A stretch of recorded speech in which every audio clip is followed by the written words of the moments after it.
אוקיי, שלום לכולם. היום זה תרגול מספר 6.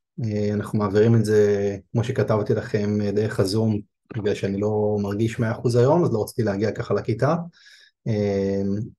אז יותר מחצי קורס מאחורינו. התרגול אנחנו נדבר על עוד קצת על תהליכי החלטה מרקוביים, בעיקר נדבר על כמה חידודים שרצינו להמחיש עוד שאנחנו מרגישים שצריכים לגעת בנקודות שהן עדינות יותר, והחצי השני של התרגול, או הייתי אומר רוב התרגול, אז יעסוק בבעיה של מולטי ארם בנדיטס שהציגו לכם אותה בהרצאה האחרונה, וזהו, נדבר, ניתן שוב מוטיבציה, נסביר את הפורמליזם, נעבור על הפסאודו קוד של כל האלגוריתמים הרלוונטיים ונראה איזה ויזואליזציה נחמדה גם בנושא. בסדר? השיעור אמור לקחת, יודע מה, משהו בין שעה לשעה וחצי כתלות בכמה שאלות תשאלו. אז תרגישו לגמרי בנוח לשאול מתי שבא לכם כמה שאתם רוצים. אוקיי? בכיפק. סבבה. אז כולם רואים את המצגת שאני משתף? רואים. כן. יופי, מצוין. אחלה. נזיז את זה קצת. לכיפק. אז כאמור אנחנו מתחילים לדבר על MDP. במשך שתי הרצאות דיברו איתכם על הנושא. בהרצאה הראשונה דיברו איתכם על אופק סופי, ואז עברתם לאופק אינסופי. לעומת זאת בתרגול אנחנו פשוט הצגנו לכם ישר אופק אינסופי, וענינו על כמה שאלות. אז אנחנו נרצה לגעת פה בכמה חידודים שיש בין המודלים השונים. אחר כך נדבר על הדיסקאונט פקטור, על מה בעצם הוא משפיע באלגוריתם, ונראה איזשהו קוד שעושה גם ויזואליזציה להבדלים, וניגע עוד קצת נחדד עניין של ייצוג בין בעיות תכנון דטרמיניסטיות שראינו לבין MDPs. אחר כך נעבור למולטי ארם בנדיטס. אוקיי, אז בהקשר האופק, אם אנחנו רוצים להבין מה ההבדל ב-MDPs בין אופק סופי לאינסופי, אז ההבדל הראשון והמשמעותי ששווה להתייחס אליו הוא שפונקציית המטרה שונה. אוקיי? פונקציית המטרה שונה במובן של, אנחנו עדיין, בשני המקרים אנחנו רוצים למקסם את סך הריוורד שנקבל על פני זמן פעולתנו, אלא שבאופק סופי ניתן למקסם ישירות את הסכום, כי הוא סכום סופי, אז אפשר לעשות את זה, ובאופק אינסופי לא ניתן לעשות את זה, כי הסכום יכול להתבדר לאינסוף, נכון? אם יש לנו אינסוף צמתי הכרעה, ובכל פעם יכולים לקבל פרס חיובי, אז שהוא גם לא הולך ודועך, אז הסכום יכול להתבדר לאינסוף, או למינוס אינסוף, ולכן נהוג לבחור באחת משתי אופציות, בשביל לכנס את הסכום הזה. האפשרות הראשונה, שאולי רק הזכירו אותה בהרצאה בשקפים, אבל לא נגעו בה לעומק, זה מיצוע ה-reward, כלומר, אפשר להגדיר את הגורם, את קריטריון הטיב שלנו בתור גבול, כן? לא של t הולך לאינסוף, ש-t זה הזמן, ואז לעשות 1 חלקי t, סכום i שווה 0 עד t, על גבי תוחלת ה-reward. אוקיי? ובעצם לקחנו, כן, ממוצע של סכום סופי, ואנחנו לוקחים את הגבול על זה, שגבול שואף לאינסוף. ואפשר לקחת את הגבול כי הסכום מתכנס, הממוצע מתכנס. אז זה קריטריון אחד, שהוא לגמרי לגיטימי, והוא מופיע בספרות, ויש מחקרים שפיתחו אלגוריתמים בשביל לפתור אותו, ולעומת זאת האפשרות השנייה, היותר פופולרית, יותר נפוצה, ואותה גם לימדנו בהרצאות ובתרגולים, היא להשתמש בדיסקאונט פקטור. והדיסקאונט פקטור, מזכיר לכם, זה איזשהו גורם, בדרך כלל מסיימים כגמא, גמא בין 0 ל-1, שהוא בעצם דואג לכך שהפרס, ככל שאנחנו הולכים, התגמול, ככל שאנחנו הולכים ומתקדמים לתוך העתיד, אנחנו מחשיבים אותו פחות ופחות לעומת התגמול שמקבלים מיידית בהווה. אוקיי? וזה גם פורמלית גורם לסכום עם דיסקאונט פקטור להתכנס, אוקיי? לפי טור גיאומטרי. אז באמת אני רוצה להמחיש פה, כאילו לחדד ששתי האפשרויות האלה עבור אופק אינסופי הן לגיטימיות לגמרי, וכל אחת מובילה בעצם לדעת אופטימיזציה שונה, ושצריך אלגוריתמים שונים בשביל לפתור אותה, ועבור כל קריטריון יכולה להיות מדיניות אופטימלית אחרת במקרה הכללי. בסדר? אז קודם כל חשוב להבין את זה. עכשיו, אם משווים בין המקרים האלו לבין האופק הסופי, אז למעשה ההשוואה הישירה יותר היא בין מיצוע ה-reward לסכום ה-reward. למה? כי בשני המקרים האלה ניתן משקל זהה ל-reward שאנחנו מקבלים בכל צעד זמן. אוקיי? מבחינת התרומה של זה למטריקה שאנחנו מנסים לבצע לאופטימיזציה. סך ה-reward. לעומת זאת, דיסקאונט פקטור הוא מעוות את זה, והוא גורם לכך שהמשקל בהווה יותר חשוב, וככל שאנחנו מתקדמים אל העתיד, אז המשקל של ה-reward הולך ודועך. וזהו, זה בעצם המשמעות של בחירת הדיסקאונט פקטור אל מול מיצוע ה-reward, וצריך להבין את זה. בסדר? רק שתכירו. שאלות על זה? אוקיי, על הכיפק. אז זה ההבדל הראשון, ההבדל בפונקציית המטרה. ההבדל השני בין אופק סופי לאינסופי הוא, וזה ההבדל בעצם הייתי אומר אפילו יותר חשוב, שמאוד כדאי שתבינו אותו, שזה העובדה שבאופק סופי המדיניות תלויה בזמן. אוקיי? כלומר פאי, ואפשר גם לראות את זה בסימונים של ההרצאות, פאי הוא פונקציה של המצב, כן? של ה-state S, וגם של הזמן, צעד הזמן T. כלומר לכל צעד זמן, יכולה להיות במקרה הכללי מדיניות שונה, בסדר? ואנחנו צריכים, וכשאנחנו רוצים לפתור את ה-MDP, אז אנחנו נדרש מאיתנו למצוא מדיניות שונה, מדיניות לכל צעד זמן, החל מ-0 ועד T-1. לעומת זאת, באופק אינסופי, יש רק מדיניות אחת, אותה מפעילים בכל אחד מהזמנים, והמדיניות הזאת נקראת סטציונרית, זה הטרמינולוגיה בסטטיסטיקה למשהו שהוא לא תלוי בזמן. אוקיי? מדיניות סטציונרית. זהו, מהסיבה הזאת, שיש פה כמה מדיניות שצריך למצוא, וכאן אחת, יש הבדלים גם באופן בו אנחנו פותרים את ה-MDP.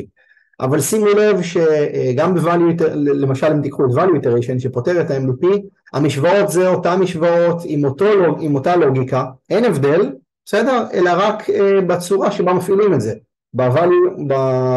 אם תלכו למה שלמדנו בתרגול, אז תראו שאנחנו פותרים ב-value iteration במקרה האינסופי משוואת fixed point, שאנחנו, כן, יש לנו בעצם משוואה לא לינארית לכל אחד מהמשתנים, יש לנו אין משוואות לא לינאריות, ואנחנו צריכים בעצם לפתור את זה בצורה איטרטיבית, וכל פעם אנחנו מתקרבים נומרית עוד ועוד ועוד ועוד לגבול, עד שמוצאים את זה. ולעומת זאת, במקרה הסופי, אז בהרצאה הציגו לכם את הנוסחה, שבעצם זו אותה נוסחה, רק שכל פעם ה-value בצעד זמן t תלוי ב-value בצעד זמן t-1, כאשר את ה-0 מתחילים לפי ה-reward. אז השיטה היא אותה שיטה, המשוואות הן אותה משוואות, אבל יש יותר משוואות עבור המקרה של האופק הסופי, כי צריך לפתור עבור כל צעד זמן. בסדר? שאלות על זה? אוקיי. אתם שומעים אותי, נכון? אבל הכל סבבה, זה פשוט ברור עד עכשיו? שומעים, כן. אוקיי, פאנן. אל תתביישו, בסדר? טוב, נעבור לנקודה הבאה. הנקודה הבאה מתייחסת בעצם לגורם דיסקאונט פקטור, ובעצם אנחנו מנסים לבחון איך הוא משפיע לנו על הפתרון, על התכנסות הפתרון בשיטות שונות וכו'. אז קודם כל, אנחנו מסתכלים פה על איזושהי דוגמה מאוד בסיסית, יש לנו סוכן שיכול לנוע על לוח עם 6 משבצות, לוח 2/3, אפשר לראות מסומנים פה את ה-rewards, במשבצת השמאלית העליונה הוא מקבל reward -100, בימנית האמצעית הוא מקבל +10 עבור המצב, ובכל שאר המשבצות, כל שאר המצבים הוא לא מקבל reward בכלל, כלומר reward הוא 0. אנחנו מדברים על MDP אינסופי, אין חסימות פה, כן הסוכן יכול להיות בכל אחד מששת המיקומים, וכמו שראינו בתרגול הקודם, נגיד שיש לו את הפעולות לנוע למעלה, למטה, ימינה או שמאלה, וכל פעם, נגיד בכל כיוון יש הסתברות של 0.8 שנצליח לאותו כיוון, ו-0.1 לשני הכיוונים שמונחים. למשל למעלה, אז 80% שננוע למעלה, ו10% שננוע ימינה, 10% שמאלה. בסדר? וגם כמו שדיברנו בתרגול הקודם, אם הסוכן נתקע בקיר, כן, כלומר הוא מנסה לעשות משהו שהוא לא חוקי, אז הוא פשוט נשאר במקום. אז זה כאילו האפקט. ועכשיו מבקשים איתנו להראות באמצעות דיסקאונט פקטורס שונים, איך מושפעת ההתכנסות של אלגוריתם value iteration. אוקיי?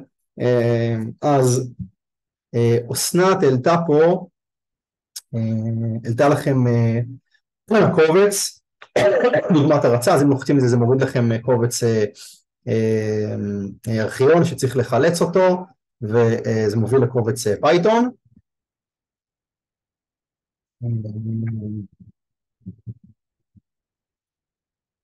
אז אני אעבור איתכם בזריזות על הקוד. זה קוד שעבור דוגמה שראינו, עבור דוגמה הזאת, כן, מבצעים פשוט value iteration.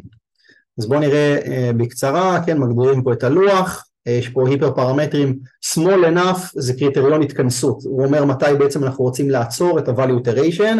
אני מזכיר לכם שדיברנו על זה בתרגול הקודם, שאפשר להגדיר כל מיני דברים שונים של איך לעצור, אז פה אנחנו מחשבים, כן, איזושהי מטריקה של השינוי הגדול ביותר בין שני מצבים שונים, ואם השינוי הגדול ביותר בין שני מצבים שונים, בין האיטרציה המסוימת או לקודמת, הוא קטן משמאל ענף, אז אנחנו עוצרים. בסדר? זה בעצם מגדיר לנו את מתי אנחנו עוצרים. גמא זה היפר פרמטר של הדיסקאונט פקטור, איתו אנחנו בעצם רוצים לשחק. בואו נקבע אותו בתור התחלה ב-0.9. הנויז פה זה פשוט מה שקובע את ההסתברות לאפקט לא רצוי, כן? נגיד שאנחנו רוצים לנוע למעלה, אז נויז 0.1 קובע שב-10% ננוע ימינה ו-10% ננוע שמאלה. בסדר? פה זה הגדרת המצבים, מגדירים את ה-rewards כמו בלוח, את הפעולות, בוחרים פה סתם מדיניות שרירותית בהתחלה, איתחול ערכי ה-V, אז מתחילים אותם, בוחרים פה באיתחול של 0 לכל המצבים, זהו, ופה יש מימוש של שתי פונקציות, get state ו-next state, שבעצם מפעילות פעולה בעצם, ופה האלגוריתם value iteration ממש, בסדר? כאן וכאן ההדפסות, בכל איטרציה, אחרי שמציעים פה עדכונים, אז כאן יש את ההדפסות, בסדר? הקוד עצמו עלה לאתר כדי שתוכלו לשחק איתו. על הכיפק. אז מה שרציתי שתראו, אז אנחנו בעצם כל פעם נשנה את גמא ונריץ את זה ונראה מה קורה פה. בסדר? אופס. אגב, אתם נורא שקטים, כן? אז אם בכל זאת יש לכם שאלות, תרגישו ממש בנוח. יופי. אתם רואים את הגרף שנוצר? כן? אוקיי. טוב, האמת, אני פשוט, אם מישהו היה פותח מצלמות, זה היה עוזר לי, כי הייתי רואה, לא הייתי צריך לשאול שאלות כל הזמן, כי הייתי רואה אתכם במסך, עושים לי כן עם הראש, או ככה וזה, אז אם יש לכם חרדת מצלמות, אני קודם כל מציע לחזק את הביטחון עצמי שלכם, כי לא יקרה שום דבר אם יראו אתכם. זה יופי, תודה. זהו, אוקיי, אחלה. אז מה אנחנו רואים כאן בגרף?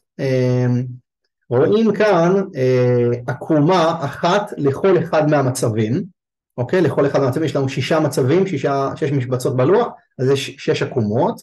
בציר האופקי כאן אנחנו רואים את מספר האיטרציות, אוקיי? שביצע האלגוריתם, ובציר האנכי אנחנו רואים את הערך V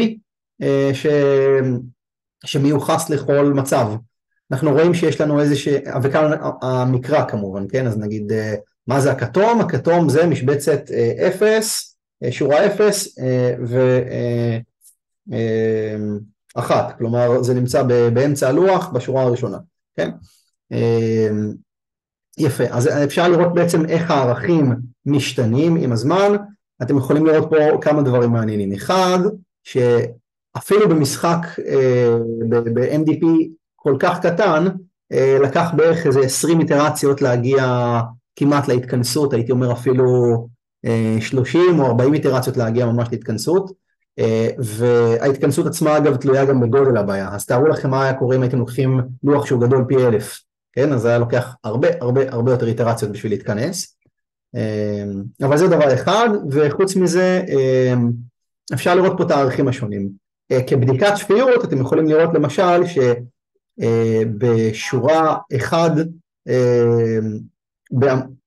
1.0 שזה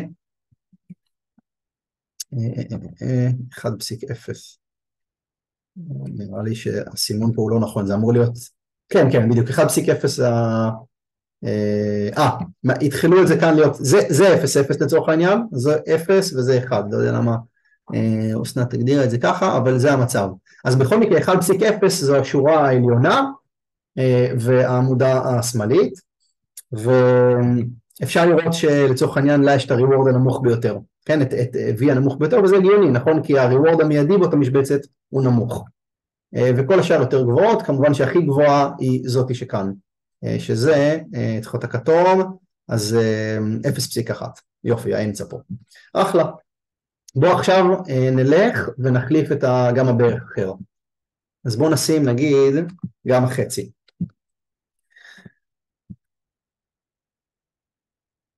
הופ, העקומות השתנו, אוקיי? מה השתנה? בואו נראה. קודם כל הערכים שקיבלנו השתנו, נכון? הערכים הטרמינליים שמתכנסים אליהם בסוף הם ערכים אחרים. בנוסף לזה, ההתכנסות גם הייתה הרבה יותר מהירה, נכון? שמתם לב שמקודם לקח כמה עשרות איטרציות להתכנסות, פה לקח כמה איטרציות בודדות עד שהגענו לערכים שאנחנו רוצים. בסדר? לערכים הסופיים בעצם.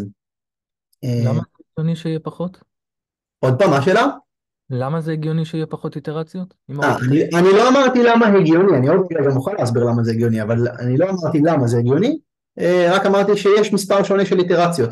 כלומר, הדיסקאונט פקטור, הוא יש לו השלכה על קצב ההתכנסות של האלגוריתמים, וגם על הערכים הסופיים של ערכי ה-V הסופיים שמתכנסים אליהם.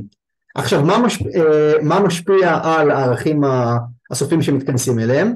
לא מה משפיע, על מה זה משפיע? זה משפיע על המדיניות האופטימלית שאנחנו נגזור מתוך זה, נכון? אז בעצם מה שחשוב שתבינו פה זה שהדיסקאונט פקטור הוא בעצמו משפיע על מה תהיה המדיניות שבסוף אתם תבחרו. כלומר, יכול להיות שאותו MDP, בדיוק אותו MDP, אבל עם גמא שונים, יוביל למדיניות אופטימלית שונה. בסדר? אז חשוב שתבינו את זה. גמא יכול להשפיע על ערכי ה-V של כל מצב, ועל המדיניות האופטימלית בכל מצב, וגם על כמה זמן לוקח לאלגוריתמים להתכנס. עכשיו נשאלתי שאלה, טופז, נכון שאלת למה זה הגיוני, אז בואו נלך על מקרה קיצה עוד יותר מובהק, ואז אני חושב שאולי זה יענה לך לשאלה. בואו ניקח גם משהו מאוד קרוב לאפס, אוקיי? מאוד מאוד קרוב לאפס. מה אנחנו מצפים שזה יעשה? בנוסחה של החישוב של V, אז בעצם יש סליחה? זה אומר שאם אתה מוריד, זה אומר שהוא מסתכל פחות על העתיד, נכון? נכון. ואם אני לוקח את זה בשאיפה לאפס, זה אומר שהוא מסתכל כמעט ורק על ההווה, נכון? כן, סבבה. אז מה אנחנו מצפים שהערכי V יתכנסו אליהם? פשוט הריוורד זה מיידיים, נכון? יופי. אז כשאנחנו נריץ עכשיו, אז מה יקרה? כזה דבר. אחד, זה יתכנס מיידית, נכון? כאילו כבר באיטרציה הראשונה זה יתכנס. למה זה יתכנס? לריוורד שהיה באותו משבצת. אוקיי? כלומר, העתיד לא השפיע בכלל. אז כיוון שככה, ברגע שהעתיד כמעט ולא משפיע, אז האלגוריתם יתכנס מיד, תוך איטרציה אחת. ובנוסף, הערך שהתכנסנו אליו, זה פשוט הערכים של הלוח, נכון? המשבצת של המינוס 100 זה המינוס 100, המשבצת של הפלוס 10 הפלוס 10, וכל השאר זה בערך 0. אוקיי, אז מכאן אפשר להבין שככל שהדיסקאונט פקטור יותר נמוך, האלגוריתם מתכנס מהר יותר. אוקיי? ולהפך, בואו רק לשם המשחק פעם אחרונה, ניקח את גמא להיות מאוד גבוה, גבוה זה אומר מאוד קרוב לאחת, אז לקח כבר כמה מאות איטרציות לזה להתכנס, כמובן שככל שאני אוסיף, אקח את גמא יותר ויותר קרוב לאחד, אז ייקח עוד ועוד זמן להתכנס, כן? וגם שימו לב לעוד דבר מעניין, עכשיו,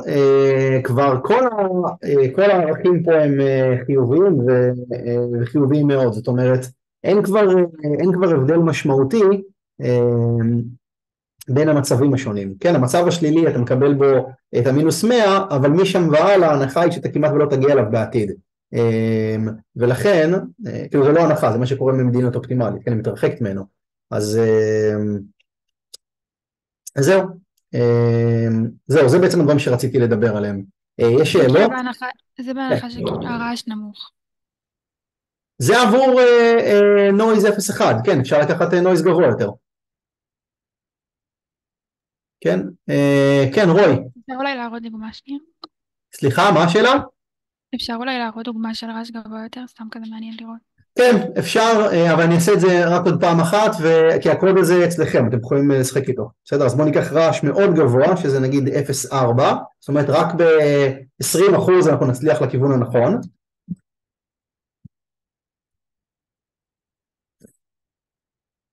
אז מה בעצם אפשר לראות?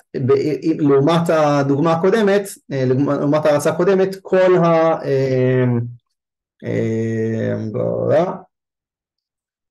כל הערכים ירדו, כלומר הצלחנו להשיג ריוורד פחות טוב, כי אנחנו פחות מצליחים לכוון לאן שאנחנו רוצים ויותר מחטיאים. זהו, אבל אתם יכולים, מוזמנים לשחק עם זה בבית, עם שאר הפרמטרים וכו'.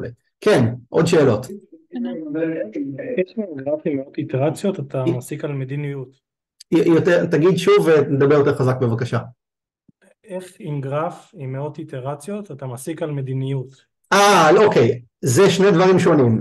גם הראיתי לכם את קצב ההתכנסות, שגם הוא משפיע על קצב ההתכנסות ממספר איטרציות, וגם מהערכים השונים אפשר להסיק על מדיניות. למה? מזכיר לכם איך אנחנו בסופו של דבר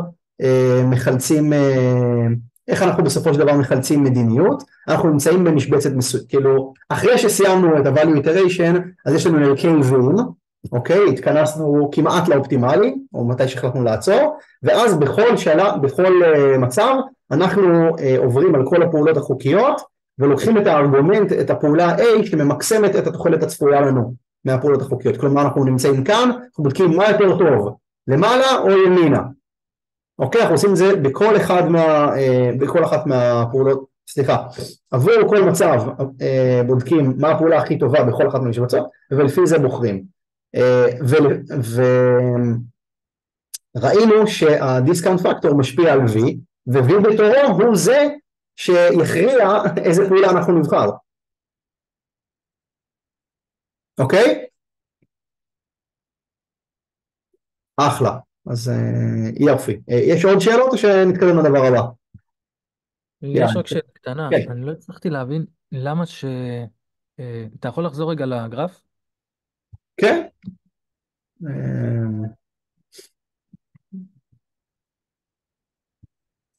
כן. כן, איך קרה שהריוורדים עלו בצורה כל כך, כי בהתחלה הגרף שהראית לנו, עם גם החצי לצורך העניין, הריוורדים היו הרבה יותר נמוכים, איך פתאום זה גדל בצורה כזו דרסטית? יש יותר ערך לעתיד, ה-V נותן יותר משקל למה שנקבל בעתיד, בעתיד אתה תפעל עוד ועוד פעמים, ותסבור עוד ועוד פעמים. הבנתי. בסדר? בכיף. שאלה. כן. רק לוודא שהבנתי, הריצה שראינו היא בעצם אומרת לנו כמה כל סטייט שווה, נכון? נכון, בדיוק. מעולה. אוקיי, יופי. יאללה חברים, אחלה שאלות, בואו נעבור לדבר הבא ב-MDP, אז סליחה. אז בואו נזכיר קצת את הסיפור של הייצוג, אוקיי? לחדד את העניין הזה. דיברנו, לפני שהגענו לדבר על MDP, על בעיות תכנון דטרמיניסטיות, והצגנו לכם מפרט את הייצוג סטריפס של בעיות, שהוא מבוסס על הרעיון של פקטור סטייט, כלומר, מציגים סטייט כרשימה של פקטורים. פקטורים במקרה שלנו זה פרדיקטים, כן? יש כאמור עוד סוגים של ייצוגים לבעיות תכנון דטרמיניסטיות, אבל כולם מתבססים על הרעיון של פקטור סטייט. בסטריפס אנחנו מדברים על פרדיקטים, כלומר פשוט יש לנו רשימה של פרדיקטים שהיא קובעת את המצב שלנו, בסדר? וברגע שאנחנו מייצגים בוחרים לייצג ככה את המצב, אז אנחנו יכולים לתאר כל פעולה על ידי ההפרש בין המצב הנוכחי למצב הבא, שזה מתבטא באמצעות רשימת פרדיקטים למחוק, the list, ורשימת פרדיקטים להוסיף, add list, אוקיי? ברגע שאנחנו מייצגים ככה את המצב ואת הפעולות, אז זה מאפשר לנו בעצם לפתור בעיות תכנון מבלי לפרוס את גרף המצבים המלא, מבלי לתאר אותו בשום שלב בצורה מלאה ומבלי לפרוס אותו בצורה מלאה. בניגוד לכך, אוקיי, ב-NDP המודל, הפורמליזם מתאר ישירות את הכל, נכון? NDP מוגדר על ידי טאפל שיש בו S, שזה רשימת מצבים, כל המצבים, אוקיי? A פעולות, כאשר כל פעולה מתוארת על ידי מעבר ממצב למצב, אוקיי? כלומר יש לנו את הפונקציית הדינמיקה שקובעת, אם במצב מסוים אנחנו נהיה ונבחר פעולה מסוימת, כאילו זה אומר לנו באיזה הסתברות אנחנו נגיע לכל מצב אחר, אוקיי? כלומר יש לנו תיאור מפורש של גרף המצבים, אתם יכולים לחשוב על מכונת המצבים של ה-MDP, אנחנו צריכים לתאר את הכל שם, אוקיי? והכל במונחים מפורשים של המצבים, גם פונקציית ה-reward, אוקיי? שנייה אחת יובל, אני רק אסיים להעביר את הנקודה הזאת, ואז אני אקח שאלות. לעומת זאת, ב-MDP, כן, אז אמרנו, בין בעיית תכנון דטרמיניסטית ל-MDP. אז בואו נסתכל שנייה אחת על דוגמה, שאולי תעזור להעביר, ואז אני אקח שאלות. אז אני מזכיר לכם את הדומיין בלוקס וורלד שדיברנו עליו, שיש איזושהי זרוע רובוטית שעוברת ויכולה להרים ולהוריד לבנים, ואחת הפעולות שם הייתה פעולת פיקאפ, כן? אז בטרמינולוגיה של, בייצוג של סטריפס, אז אפשר לייצג את האופרטור פיקאפ עם ארגומנט X בצורה הבאה, כן, רשימת פרי-קונדישן, רשימת add ו-delete. יופי. לעומת זאת, אם היינו רוצים לתאר בעיית בלוקסוורלד באמצעות NDP, היינו צריכים להגדיר, גם מבחינה פורמלית, אבל גם בשביל להפעיל אלגוריתמים כמו policy iteration או value iteration שיפתרו את זה, היינו צריכים להגדיר מפורשות את כל הפעולות, אוקיי? וזה אומר שלמשל הפעולות שמתאימות לפיקאפ, היינו צריכים, נגיד עבור בעיה, לצורך העניין שיש בה שתי לבנים, אז הייתה לנו לצורך העניין פעולה פיקאפ אחת, שמעבירה בהסתברות אחד ממצב שבו שתי הלבנים על השולחן, למצב שבו A נגיד על הזרוע, ופעולה אחרת, פיקאפ 2, שעושה אותו דבר, רק מעלה את B על הזרוע. אוקיי, ולקחתי פה סתם דוגמה צעצוע, אבל אתם יכולים להבין שהפעולות, התיאור, אנחנו צריכים לתאר את כל המצבים ואת כל הפעולות, גם אם יש פה פעולות שהן בעצם אותה פעולה עד כדי ארגומנט שונה, אוקיי? אז מה שזה בא להעביר בעצם זה את הרעיון שכן, ניתן לתאר כל בעיית תכנון דטרמיניסטית באמצעות NDP, אבל זה לא יעיל ולא כדאי לעשות את זה, אוקיי? כי אנחנו נצטרך לכתוב, בשביל לתאר את ה-MDP אנחנו נצטרך ייצוג אקספוננציאלית יותר גדול, אוקיי? כי אנחנו לא נוכל להישאר בשיטה פרמטרית, אלא נצטרך לכתוב מפורשות את כל את פונקציית המעבר, את כל ההסתברויות ופונקציית הריוורד כתלות במצב, ולכן עבור בעיות תכנון דטרמיניסטיות כדאי להשתמש בייצוגים של factored state, וכמובן שמנגד NDP זה ייצוג עשיר יותר, שבמקרים שבהם כן יש לנו הסתברויות וריוורד שתלויים במצב, אז זה ייצוג מצוין, אבל כשלא צריך אותו, אז נעדיף להימנע ממנו. ורק ההמחשה האחרונה, הייצוג הזה זה לא סתם משהו, אלא אם הייתם רוצים לכתוב את האלגוריתם שפותר value iteration או policy iteration או לא משנה, אלגוריתמים אחרים שפותרים MDPs, אתם תצטרכו לפרט את הריוורד לכל אחד ואחד מהמצבים וכולי, ולא תמיד ניתן לעשות את זה בצורה מקובצת, אוקיי? בצורה תמציתית כמו שיש ככה. כן, עכשיו שאלות על זה. מי שמקודם הרים את היד? כן. אני. ב-MDP אז בשונה מהבעיות תכנון שהיו לי, אז כמו שאמרת, אני צריך לדעת כביכול את כל העולם שלי מראש. כן. אני צריך לדעת את כל העולם מראש, אז כאילו איך זה באמת עובד? מה זה אני לא אומר, יכול לדעת. מה זה אומר, איך זה באמת עובד? איך אני יכול לדעת את כל העולם שלי מראש? אני לא יכול לדעת את העולם שלי מראש. בעיות של בינה מלאכותית ספציפית. כאילו, איך בתכל'ס זה אתה באמת אומר, עובד? רגע, מה שאתה אומר זה כזה דבר. אייל, טוב ונחמד המתמטיקה, אבל בעולם האמיתי, בבעיות אמיתיות שאנחנו רוצים למדל באמצעות MDP, אנחנו לא נדע מראש את כל הזה, נכון? זה מה שאתה אומר בעצם. בדיוק, לא הכל יפה. ישר. אז נצטרך ללכת ולגלות. מצוין, אקספלוריישן כזה. אתה צודק ב100%, אוקיי? ואז בעצם אנחנו הולכים לגרסאות מתקדמות יותר של MDP, אמרתי לכם שיש המון הרחבות של זה, ואפשר ללכת לגרסה למשל שנקראת POMDP, Partially Observable Markov Decision Process, אוקיי? שבגרסה הזאת אנחנו לא רואים את כל המצב, אנחנו רואים רק חלק ממנו, וצריך בהדרגה לחשוף אותו. או יש גרסאות של MDP שבהם אנחנו פשוט לא יודעים, הפונקציית הסתברות קיימת, אבל אנחנו לא יודעים אותה מראש. אוקיי? אז אנחנו נוקטים פעולות תוך כדי, במקרים האלה אנחנו לא יכולים לעשות אופליין, פתרון שהוא אופליין, אלא אנחנו צריכים, תוך כדי שאנחנו פועלים ב-MDP, לאסוף מידע, להשתמש בו בשביל להשלים את הפרמטרים החסרים, ולתכנן תוך כדי פעולה. ואנחנו נגיע לזה ממש בהרצאה הבאה, שתדברו על reinforcement learning. מעולה, אבל כאילו זה בדיוק מה שחסר לי, כי כאילו כן בהרצאה למדנו על, נגיד שהריוורדס לא ידועים מראש, והייתי צריך לעשות exploration.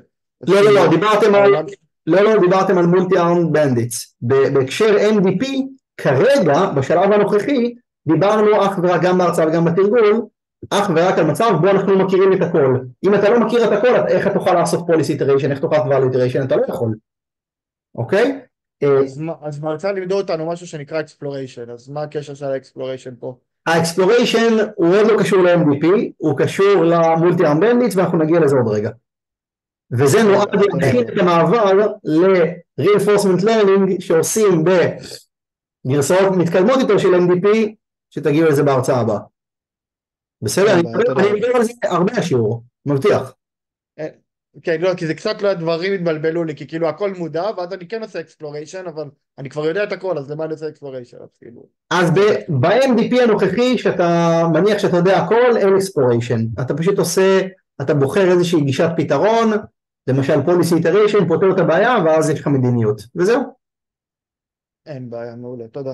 אחלה, בכיף, יופי, זה שאלות טובות. אוקיי, אז אם אין עוד שאלות, אנחנו נתקדם לחלק השני של זה, למולטי-ארם בנדיטס. יש עוד משהו על MDPs? איך אנחנו בזמנים? מצוין, יש לנו הרבה זמן. חבר'ה, אתם לא שואלים מספיק שאלות. סתם, בסדר, אל תדאגו, יש לנו עוד הרבה חומר. אוקיי, אז... Be careful what you wish for. מה? אין בעיה, הכל טוב, הכל טוב. אוקיי, אגב, מה שאני באמת מבקש, זה שאם יש אנשים חולים שמגיעים לכיתה, תגיעו פעם מה עם מסכות, או שאל תגיעו לכיתה. סתם, אני צוחק, אבל איכשהו יצא שבפחות מחודש נדבקתי גם בקורונה, גם בשפעת מהתרגולים. אז הפעם הצלחתי לא להדביק את הילדים שלי, אבל בקורונה כן נדבקתי את הילדים שלי, אז זה היה מעצבן. אוקיי, סבבה, נחזור אז לתרגול. אז multi-arm bandits, מה בעצם, מה זה המודל הזה? אנחנו כאן רוצים למדל בעיות, בהם יש מצב אחד, יכולים לחשוב על זה באופן עקרוני, כמו MDP עם מצב יחיד, או stateless MDP, בסדר? ובמצב הזה יש לנו כמה פעולות חוקיות, יש לנו כמה פעולות חוקיות, צריכים לחשוב על זה, כן, כאילו אנחנו מושכים בידיות של מכונות מזל, וכל משיכת ידית זה פעולה אחרת, ואנחנו רוצים, המטרה שלנו זה כמו ב-MDP למקסם את הריוורד, אממה, הריוורד לא ידוע, אוקיי, ולסטודנט ששאל קודם, אז פה נכנס הסיפור של לא ידוע, אוקיי, אנחנו לא יודעים מה הפריורית, אבל יותר מזה, זה לא רק שאנחנו לא יודעים מה הריוורד, אלא שגם הריוורד עצמו יכול להיות משתנה אקראי, שהפילוג שלו לא ידוע. אוקיי? זאת אומרת, זה לא בהכרח איזשהו משהו קבוע שאנחנו לא יודעים, אלא ממש משתנה אקראי עם פילוג לא ידוע. והרעיון שם זה באמת זה בעיה אחרת, יש לה מאפיינים שונים, שאנחנו צריכים להבין איך אנחנו יכולים למקסם את הפרס שאנחנו מקבלים לאורך זמן, כאשר אנחנו מתחילים מהיעדר מוחלט של ידע על ה-reward שאנחנו נקבל מכל פעולה. אוקיי, אז באמת הדרך הקלאסית להציג את זה, זה עם, כן, יש כמה מכונות מזל, אנחנו לבחור באיזה מכונת מזל להזין מטבע וכן, ולמשוך בה, בידית שלה, ולכל אחת מהן יש תוחלת רווח שונה. ואנחנו לא יודעים מראש מה תוחלת רווח. אוקיי, אז הרעיון שאנחנו צריכים לגלות, תוך כדי שאנחנו משחקים במשחק, לשערך את תוחלות הרווח, ומתישהו להחליט שאנחנו בוחרים באחת ולהישאר עם זה. או לא, או המטרה שלנו בסוף זה למקסם את הריוורד לאורך זמן. עכשיו זה הרעיון הפשטני, אבל האמת היא שזה מתאים למלא מלא מלא אפליקציות, אוקיי? בחיים האמיתיים, ולא רק באקדמיה. למשל, אני יודע שבהרצאה דיברו על זה, אז אני לא אעריך במילים, אבל כן, טופז. אתה יכול לחזור בבקשה לשקף הקודם? כן, שנייה. כן. עוד אחד, ממש כן, פה. אתה אומר שזה בעצם מכונת מזל אחת, שיש לה כמה ידיות, או שזה מכונת מזל? לא, זה מכונות מזל שונות. ההקבלה היא שיש לך מכונות מזל שונות, לכל מכונת מזל יש ידית שלה, ולכל אחת יש תוחלת רווח שונה, לא ידועה, ואתה בעצם צריך לבחור באיזה מכונה לשחק. בכל צעד זמן צריך לבחור איפה אתה שם את האסימון שלך. יש לך, הגעת בווגאס, אמרת $10,000 לאסימונים של 5 סנט, ואתה צריך לסיים את האסימונים האלה, ולנסות להרוויח כמה שיותר. הבנתי, אבל לא יכול להיות מצב שאותה ידית תחזיר לך ערכים שונים. בהחלט יכול להיות מצב כזה, כי כאמור לכל מכונה יש תוחלת רווח קבועה, אבל פילוג, כל מכונה הרווח שלה, ה-reward הוא משתנה אקראי עם פילוג כלשהו, שאתה לא יודע את הפילוג הזה.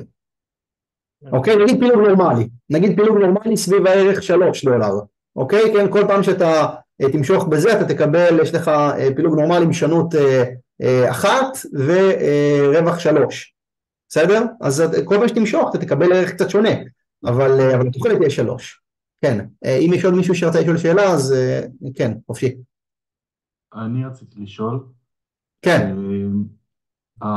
המכונות הן בלתי תלויות אחת בשנייה, זאת אומרת שיכול להיות שאני אמשוך, נגיד להפעיל מכונה אחת אחרי השנייה, כן תיתן לי ריוורד, ולהפעיל כל אחת בנפרד לא ייתן לי ריוורד? אוקיי, אני לא סגור כמה דיברו איתכם בהרצאה על זה, ואנחנו מלמדים אתכם את המודל הבסיסי של מולטי-ארם בנדיטס, שבו הן בלתי תלויות, ויש אלף ואחד הרחבות באמת של הבעיה הזאת, בגלל שהיא כל כך חשובה וכל כך מעניינת לבעיות שונות. אחת ההרחבות נקראת קומבינטוריאל בנדיטס, שהיא בדיוק אומרת מה שאתה עושה עכשיו, שיש קשר בין קונפיגורציית מכונות שונות, בסדר? אבל במודל הנוכחי בלתי תלויות, בסדר? זה כיף. אוקיי, אז רק אני ממש בקצרה לאפליקציות, יש המון אפליקציות, אוקיי? בעולם למשל רפואה, שבהם נגיד יש עבור מחלה מסוימת, אפשר לטפל בכמה צורות שונות, באמצעות כמה תרופות שונות, וצריך לבחור את מי לתת, ובעיקרון אפשר לדמיין כאילו ניסויים קליניים, אפשר לעשות אותם לנצח, אבל בפועל אנחנו אנשים חולים ורוצים כמה שיותר מהר להביא להם את התרופות, וכמובן שהחברות גם רוצות כמה שיותר מהר למצוא את התרופה הטובה בשביל לשווק אותה ולהרוויח הרבה כסף. אז יש לה כמות הניסויים שאנחנו עורכים, יש לזה מחיר, ולכן אנחנו רוצים להגיע כמה שיותר מהר בעצם לבחירה הנכונה, ולאורך זמן למקסם במקרה הזה נגיד את מספר הפציינטים שהחלימו לצורך העניין, אוקיי? ואפשר לתת באמת המון דוגמאות, מהמלצות סרטים, מהזמנות אוכל, תכנון אתרים, המון דברים, בסדר? סבבה, אז זה לגבי האפליקציות. ואגב שווה להכיר את זה, בעיה קנונית באופטימיזציה, בסטטיסטיקה, בינה מלאכותית, שיש לה גם היסטוריה יפה, אני חושב שהתחילו לתקוף אותה לפני איזה 100 שנה בערך פעם ראשונה, פתרו אותה, או לפחות את הגרסה הבסיסית שלה, באמצעות אלגוריתם UCB לפני בערך איזה 40 שנה, אם אני זוכר נכון. אוקיי, אז הייצוג, בואו נחזור שנייה לפורמליזם, יש לנו מצב אחד יחיד, יש לנו K פעולות חוקיות, כל פעולה נותנת איזשהו reward, כשהreward הזה הוא משתנה אקראי, לכל פעולה יש, לכל משתנה אקראי יש פילוג שלו, אוקיי, יכול להיות אותו פילוג, יכול להיות פילוגים שונים, אבל אנחנו לא יודעים אותם, את הפילוגים האלה, ויש לנו זמן, יש לנו מספר צעדים סופי שאנחנו יכולים לבצע, אוקיי, שאנחנו יכולים בעצם לשחק במשחק, והמטרה שלנו זה לאורך החלון T הזה, שאנחנו יכולים לפעול בו, למקסם את תוחלת הריוורד שנקבל. אוקיי? כלומר, אנחנו רוצים, באופן אידיאלי, אנחנו רוצים לדעת מה הזרוע הטובה ביותר, ופשוט למשוך בה עד הסוף. הבעיה שאנחנו לא יודעים מה הזרוע הטובה ביותר, אז אנחנו צריכים גם לגלות את זה תוך כדי. אוקיי? וכאן בעצם אני מגיע לנקודה הכי חשובה שמבדילה אותנו מכל הבעיות שפתרנו עד עכשיו בקורס. כל הבעיות שפתרנו עד עכשיו בקורס, עשינו את זה בצורה של אופליין. הייתה בעיה, היה לנו את כל המידע שהיה צריך לדעת מראש, והרצנו איזושהי סדרת חישובים, אם זה בחיפוש על גרף, אם זה בתכנון, אם זה בפתרון של ה-MDP, למציאת תוכנית, פתרנו ורק אז בעיקרון עוברים לפעול. פה אנחנו מדברים על פתרון בעיה אונליין, כלומר אנחנו מחליטים, אנחנו מבצעים תהליך חישובי, תוך כדי שאנחנו מבצעים פעולות ואוספים מידע חדש. בסדר? על הכיפק. כן, אתם יכולים אגב להפסיק להרים ידיים, אנחנו לא כזה הרבה ופשוט תתפרצו, חופשי. כן, יאיר. רק לוודא, בהרצאה למדנו איזה גרסה של האלגוריתם MDP שמעדכן פעם את הפוליסי, פעם את ה-values, זה נחשב לאונליין? אתה מדבר על policy iteration? נדמה לי, אולי מישהו בקהל זוכר, אני לא זוכר את השמות, אני זוכר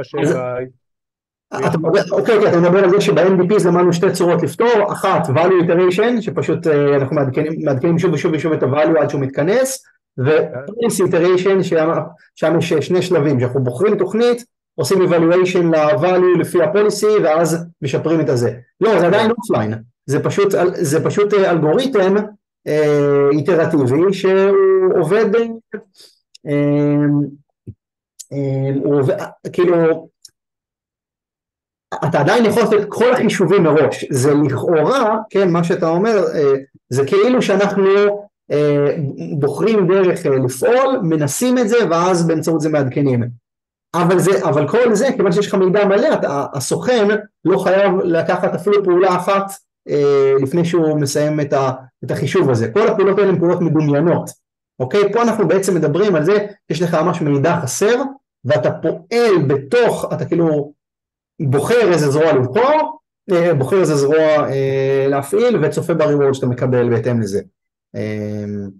אז זה כאילו, אוקיי, זה ההבדל פה. ומה המידע חסר שיש לנו פה? פילוגים, אנחנו לא יודעים מה פילוגי הריוורד. ואנחנו כן יודעים את זה ב-MDP, ה-Policy Iteration? ב-MDP רגיל, דיברנו על זה שהריוורדס שלנו הם לא רק ידועים, הם אפילו קבועים. אוקיי? למשל, בדוגמה הזאת, לא רק שאני יודע מה הריוורד זה, אלא אני יודע שכשמגיע למצב הזה, תמיד הריוורד הוא אותו דבר, הוא מינוס 100. אוקיי? יש עוד כל מיני וריאנטים של MDP שלא דיברנו עליהם, MDP שהריוורד משתנה בזמן, כל מיני דברים, ריוורד לא ידוע, זה, אבל כאן הדגש בבנדיץ, במולטי-ארם בנדיץ, זה שיש פילוג לריוורד שהוא לא ידוע, לכל אחת מהפעולות, זה הרעיון פה. אז אוקיי, אז ההבדל המרכזי בעצם זה שבפוליסי איטריישן, בגלל שהמידע שלהם אני יכול לנבא הכל, ופה אני חייב לדגום את זה, למרות שבתכלס זה אותו דבר, לא? כאילו אותם פעולות. לא, זה לא אותו דבר.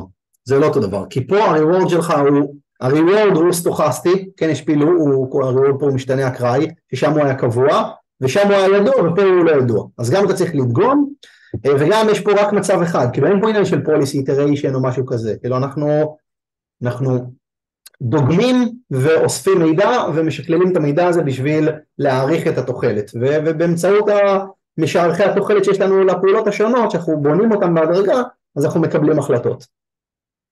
אין פה פוליסי? אין פה פוליסי, יש פה רק מצב אחד, אוקיי? כמה זרועות, רק מצב אחד, אתה פשוט צריך לבחור בכל צעד זמן במי לבחור. זה כאילו, זה פוליסי עבור המצב הזה.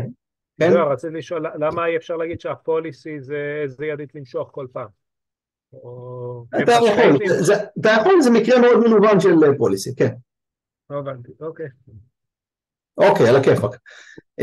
זה כבר דיברנו כמה פעמים. אוקיי, עכשיו, הבעיה הזאת, כיוון שהיא בעיית אונליין, כאמור, שיש לנו מידע חסר, וצריך להשלים אותו תוך כדי הפתרון, היא מציגה לנו פעם ראשונה תיעדוף, שהוא תיעדוף נורא מפורסם בעולם המדע, בפרט בסטטיסטיקה ובינה מלאכותית ובעיות אופטימיזציה, שהוא תיעדוף בין exploration ל-exploitation, ש-exploration זה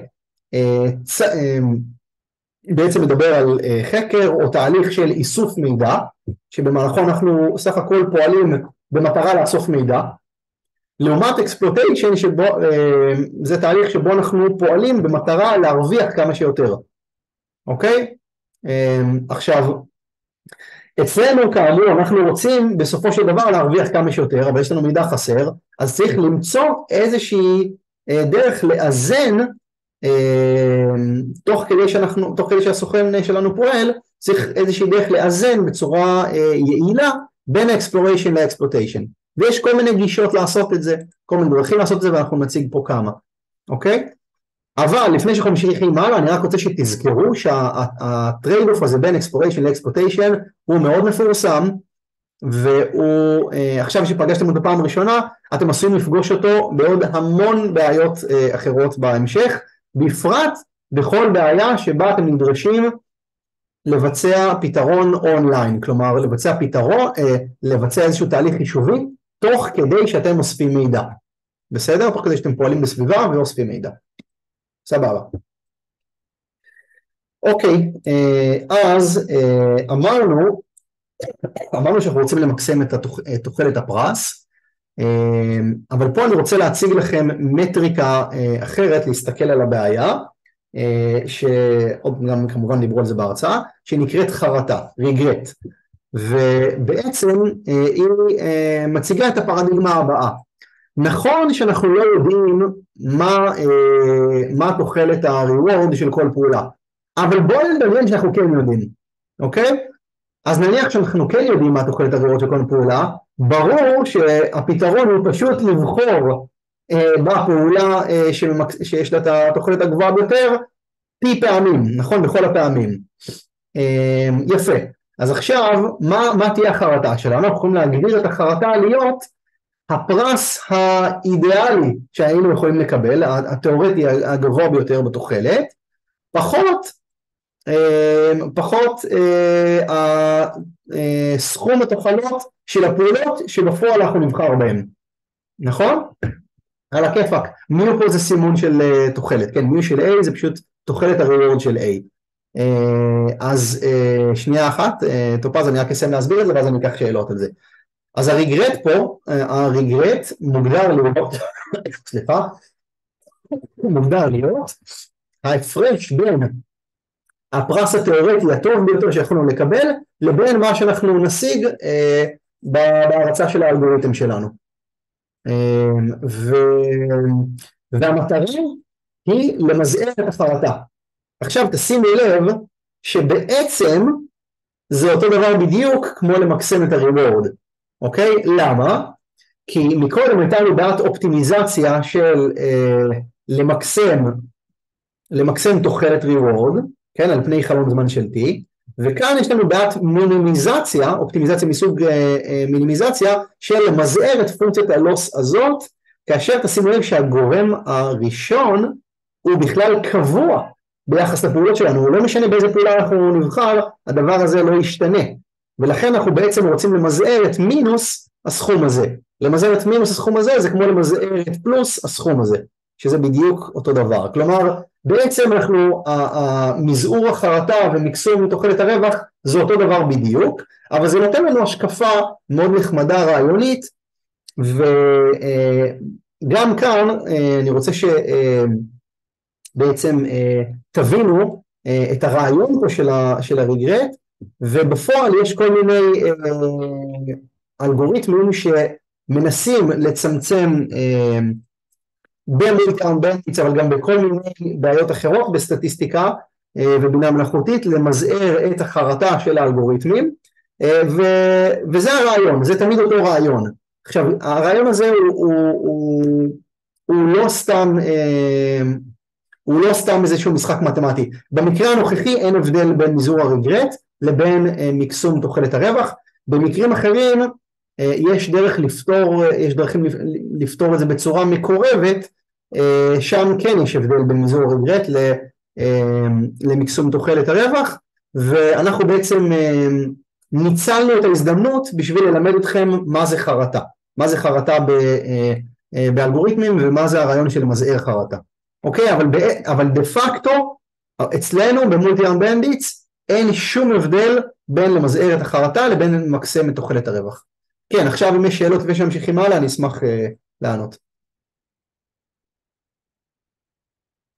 אוקיי, אחלה. אז בואו נמשיך ונדבר בעצם על נציג כמה אלגוריתמים שונים. רגע, בואו נראה מה השעה. מצוין, אנחנו בסדר גמור. אז בואו נדבר על כמה אלגוריתמים שפגשתם בכיתה, נראה איך הם עושים את התיעדופים שלהם, וכמובן גם נוודא שהפסאודו-קוד ברור. אוקיי, אז הראשון מביניהם הוא מתבסס על איזושהי גישה מאוד, מאוד פשוטה, נאיבית, שנקרא Explore First. והוא אומר, בוא נבחר איזשהו מספר n מראש, כן, נגיד 10, ובצעדים 1 עד n, כל מה שנעשה זה רק Exploration. כל פעם נבחר מכונה אחרת, ובצורה סדרתית, כל פעם מכונה אחרת, ונמשוך בידית, ונשתמש בזה בשביל לבנות משערכים של התוחלות, ואחרי שאין נגמר, אז נבחר בפעולה שהתוחלת שלה הכי גבוהה, עד הסוף. אוקיי, אז זה מה שהפסאודו-קוד עושה, כן? בשורה 0 תחולים של סכום הרווח והמונה, אחר כך יש Exploration Phase, יש פה לולאה מ-1 עד n, בכל צעד זמן אנחנו בוחרים את אחת מהפעולות, נוקטים בה, צופים בפרס שלה, סוכמים את הפרס שקיבלנו, מקדמים את המונה, ומחשבים משערך מעודכן לתוחלת הפרס. אני מזכיר לכם, למדתי כבר שיטות סטטיסטיות, נכון? אז שם הציגו כל מיני משערכים, והמשערך המפורסם ביותר לתוחלת זה הממוצע האמפירי, וזה בדיוק המשערך שאנחנו משתמשים בו כרגע. ממוצע האמפירי זה פשוט סכום הריוורד שקיבלנו מפעולה מסוימת חלקי מספר הפעמים שנקטנו בפעולה הזאת. אוקיי? אז סיימנו את הלולה הזאת, סיימנו שלב האקספלוריישן, בעצם יש לנו לכל הפעולות בתקווה משערכים טובים, ואז אנחנו מגיעים לשורה מספר 11, שבה אנחנו פשוט בוחרים את הפעולה שיש בה את המשערך, התוחלת הגבוה ביותר, וזהו, ונוקטים בה פשוט. אוקיי, אלגוריתם פשוט, נכון? אין בו איזה משהו מורכב במיוחד. עכשיו, לפני שנתקדם הלאה, אני רוצה שתנסו להצביע לי על חולשות שלו. למה בעצם אנחנו אומרים שהוא נאיבי? איפה אפשר היה לעשות משהו אחר? אנחנו אפילו בלי להגיד מה לעשות אחרת, אלא במה זה בא לידי ביטוי שהוא לא מתוחכם במיוחד. ככה ישר כאילו, לעשות את זה יותר הסתברותי, כי אני מבזבז פה צעדים בלולת תפור הראשונה. אני מבזבז צעדים שאולי אני רוצה לעשות אותם אולי אחר כך, ואני אקבל פה מלא ריוורד לא הגיוניים, אז אולי לעשות את זה יותר הסתברותי. מצוין, אז דבר אחד זה שבעצם אמרת, אנחנו מתחייבים מראש למספר הזה n. למה? מי יודע, כאילו בהינתן שבתחילת העולם, לפני שאנחנו מתחילים לפתור את הבעיה, אין לנו שום ידע, למה שנדע מראש איך לבחור את n, ובזמן, אם בחרנו את n גדול מדי, יכול להיות שבזבזנו סתם הרבה צעדים על exploration, וכמו שאמרת, נבזבז הזדמנות לקצור רווחים. נכון? אוקיי, אז בעצם בחירת ה-n הזאת היא מראש, לא ברור למה כדאי לעשות את זה. עוד הצעות.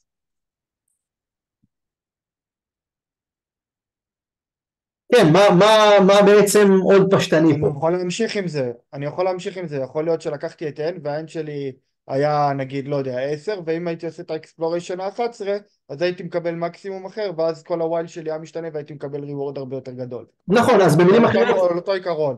אוקיי, זה על אותו עיקרון, אבל זה בעצם אמרת עכשיו משהו שהוא לא רק אותו דבר, אלא משהו שהוא קצת שונה. לא רק שקיבלנו את N מראש, אלא שאחרי שעברנו לשלב האקספלוטיישן, אנחנו אפילו לא מעדכנים את אותם שערכים. למה לא? ממש בזבוז, נכון? אנחנו עדיין אוספים פה מידע, למה לא להשתמש במידע הזה? יכול להיות שאפילו בפעולה שבחרנו, נגלה שהתוחלת הרווח שלה המעודכנת יורדת, ופתאום אנחנו נרצה לבחור פעולה אחרת. אז למה להפסיק ללמוד? מתחרט. נכון, אז בדיוק, אז אחד זה כאילו, איך אנחנו יודעים מראש לקבוע מה צריך להיות בדיוק התעדוף בין exploration ל-exploitation, זה יומרני, ושתיים, למה להפסיק ללמוד? אפשר להמשיך ללמוד תוך כדי כל הריצה, נכון? זה לא עולה לנו כלום. בדיוק, תוך כדי תנועה, בדיוק. יופי, סבבה על הכיפה, כן, אפשר להגיד עוד דברים, אבל זה, כבר אפשר לראות שהאלגוריתם הזה הוא אומנם פשוט, הוא עובד נחמד, אבל כאילו לא, אפשר לעשות הרבה יותר טוב מזה. האלגוריתם הבא נקרא אפסילון גרידי, אוקיי? גם כאן, אגב, האלגוריתם הזה באופן קונקרטי הוא, אני אדבר עליו ואיך אפשר גם לשפר אותו קצת, אבל הוא יכול להביא אחלה תוצאות למולטי ארם בנדוויץ, אבל יותר חשוב מזה, חשוב לי שתכירו את הרעיון של אפסילון גרידי, כי הוא גם כן רעיון שמשתמשים בו פתרון הרבה בעיות במתמטיקה, באופטימיזציה, בינה מלאכותית וכולי, אוקיי? אז מה הרעיון פה? הרעיון הוא שיש לנו אלגוריתם שבהסתברות מסוימת אפסילון עושה משהו, ובהסתברות 1 מינוס אפסילון הוא חמדן, אוקיי? אז זה בעצם הרעיון פה, בהסתברות אפסילון תבצע exploration, ובהסתברות 1 מינוס אפסילון תבצע exploitation. אז גם כאן תסתכלו על הפסאודו קוד, זה נורא פשוט, אנחנו מתחילים בהתחלה מאתחול סכום הרווח והתחול הקאונטרים, ופה אנחנו מדברים על הורייזן סופי, אז אנחנו עושים לולת פור, כן, 1 עד T, ופשוט דוגמים, בהסתברות אפסילון אנחנו עושים exploration, ואז אם כן, אז פשוט בוחרים באקראי בצורה אחידה מבין כל הפעולות שלנו, פעולה כלשהי, ובהסתברות 1 מינוס אפסילון אנחנו בוחרים במי שיש לו את המשערך הטוב ביותר לתוחלת, אוקיי? כאילו המשערך הגבוה ביותר. ואחרי שבחרנו פעולה, אנחנו נוקטים בפעולה, צופים בפרס שקיבלנו, כן, מעדכנים את זה, מעדכנים את סכום הפרסים, מעדכנים את הקאונטרים, ומעדכנים את המשערכים. בסדר? וזהו, וככה אנחנו עושים הלוך ושוב, ובעצם אפשר לראות כאן שלאורך כל הפעולה, כן, גם בצד זמן האחרון, אנחנו עדיין יכולים לבצע exploration, כלומר, לא עשינו איזשהו דירוג קוד exploration ואז exploitation, אלא כל הזמן אנחנו עושים בהסתברות מסוימת exploration, בהסתברות מסוימת exploitation. יופי. הפסאודו קוד ברור, נכון, אין פה איזה משהו מורכב במיוחד. כן, איפה גם כאן יש פה משהו שהוא פשטני, שכאילו הזדמנויות קלות לעשות משהו טוב יותר. זה הסתברותי פשוט, אני לא, כאילו זה כאילו פותר את הבעיות שהצגנו מקודם, כי זה הסתברותי, ואני לא יודע אם ההסתברות שלי הייתה טובה, אם האפסילון שבחרתי הייתה... אוקיי. יכול להיות שאם הייתי עושה צד אחד יותר באקספלוריישן באותו כיוון, הייתי מקבל ריוורד יותר גבוה. נכון מאוד. אז בעצם יש פה בעיה אחת שהיא קצת דומה למה שאמרנו מקודם. אם באלגוריתם הקודם אמרנו איך זה שאנחנו נדע מראש מה ה-N הטוב ביותר לקבוע אותו מראש, אז פה אפשר להגיד למה שנדע מראש מה האפסילון הטוב ביותר להשתמש בו, נכון? זאת אומרת, זה בכלל לא ברור שאנחנו אולי בחרנו אפסילון שהוא גבוה מדי ואנחנו נבזבז יותר מדי זמן בריוורד, אולי נמוך מדי ואנחנו לא נצליח לגלות מספיק טוב או מספיק מהר מי המשערכים שלנו. אז נכון, בקיצור, אז בחירת האפסילון פה היא לא למה שנדע לבחור את זה מראש. מה עוד? תנו לי עוד רעיון. אייל, לקחת טקסון זה מחוץ ל-else, נכון? מה אתה אומר? take action A זה מחוץ ל-else, נכון? take action K זה מחוץ למה? אני לא מצליח לשמוע. מחוץ ל-else, בתוך for, אבל נכון? אתה צודק? טיפה בתוך for יש, כן, מטילים מטבע בהסתברות אפסילון, מטבע biased coin מה שנקרא, ואז אם יצא אחד אתה בוחר סתם באקראי את אחת הפעולות, אחרת אתה בוחר את מי שהכי טובה, ואז עדיין בתוך הפור אתה מבצע את הפעולה וצופה בפרס ומעדכן את כל זה. אוקיי, אז אני חוזר לשאלה שלי, איפה עוד אפשר בקלות להצביע על משהו שאולי אפשר לעשות טוב יותר?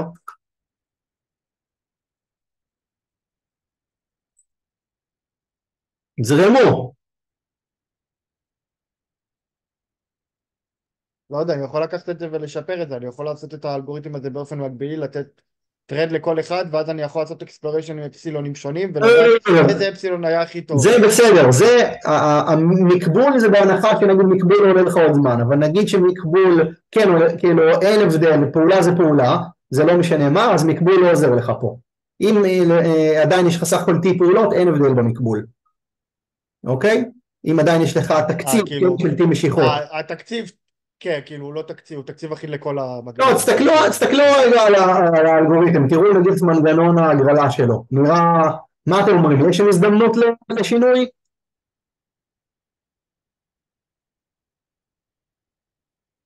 תראו, מה אנחנו עושים באקספלוריישן? אם, כן, בהסתברות אפסילון יצא ה-biased coin אחד, אז אנחנו אומרים שנעשה אקספלוריישן. אז מה עושים? בוחרים באקראיים בין המטבעות, בפילוג אחיד. למה שהפילוג יהיה אחיד? למה שהוא לא יהיה אחיד? הבנתי מה אתה אומר, כן, בסדר, זה כבר תלוי איך אתה מגדיר את המרחב הסתברות שלך. אתה הגדרת אותו פה יוניפורמי. לא הגדרתי, שים לב, לא הגדרתי פה שום מרחב הסתברות. אין פה, לא הגדרתי שום דבר, כל מה שאמרנו זה בוחרים באקראי בצורה אחידה ביניהם. למה דווקא בצורה יוניפורמית, אחידה מביניהם? למשל, תחשבו שיכול להיות שיש פעולה שיצא ככה אחרי הרבה הגרלות, שבקושי בחרנו בה. לא כדאי לחקור דווקא אותה, או לחילופין, יש פעולה שחקרנו אותה ונראה שהתוחלת רווח שלה ממש נמוכה. האם בכלל שווה לבחור בה עוד? אוקיי, אז בעצם אז אין לי מנגנון חרטה בעצם. אז בעצם מה שמנסה להראות לכם שהאקספלוריישן פה הוא אקספלוריישן נאיבי כשלעצמו, הוא לא מנסה לחקור בצורה ממוקדת איפה שמעניין לחקור. אוקיי? אז בעצם מה שחשוב לי להעביר כאן זה את הדבר הבא. הקונספט של אפסילון גרידי הוא קונספט מאוד חזק והוא מעניין, אבל אפשר לעשות בו הרבה שינויים שמשפרים אותו. אוקיי? למשל, לבחור את הערכים פה לא בצורה, כאילו אם אנחנו עושים אקספלוריישן, אז לא לבחור סתם בצורה אחידה מביניהם, אלא לבחור בצורה שלוקחת בחשבון, בצורה כלשהי, את הכיוונים המבטיחים ביותר, ולחילופין נותנת גם משקל גבוה יותר, הסתברות גבוהה יותר למי שבקושי עשינו לו אקספלוריישן. אוקיי? אז זה אחד. דבר שני, דיברנו על זה שהאפסילון הוא קבוע, אבל אפשר גם לדאוג שהוא לא יהיה קבוע. אפשר להתחיל עם איזשהו אפסילון מסוים, ולהפחית אותו לאורך זמן פעולת האלגוריתם. להגיד משהו בסגנון, כל 100 פעולות של האלגוריתם תחלק את אפסילון בשתיים. כן, התחלנו נגיד מאקספלוריישן של 20%, ואחרי שביצענו כבר 100 פעולות, נגיד שכבר ראינו לא מעט. אז בואו נפחית את האקספלוריישן רייט, כן, קוראים לזה קצב האקספלוריישן, נפחית אותו בשתיים, כן, לאפסילון עכשיו יהיה 10%, ואז הוא יהיה 5%, וכולי. אז מה בעצם זה מאפשר לנו לעשות? זה מאפשר לנו, ההפחתה הדרגתית הזאת של אפסילון, מאפשרת לנו לאט לאט לעשות פחות אקספלוריישן, ויותר אקספלוטיישן, כלומר אנחנו יותר לנצל את הידע שכבר רכשנו, להתבסס על הערכים שלנו, שהם הולכים ונהיים יותר ויותר אמינים ככל שאנחנו צוברים עוד דגימות, ולהתבסס עליהם בשביל פשוט לבחור את הכי טוב.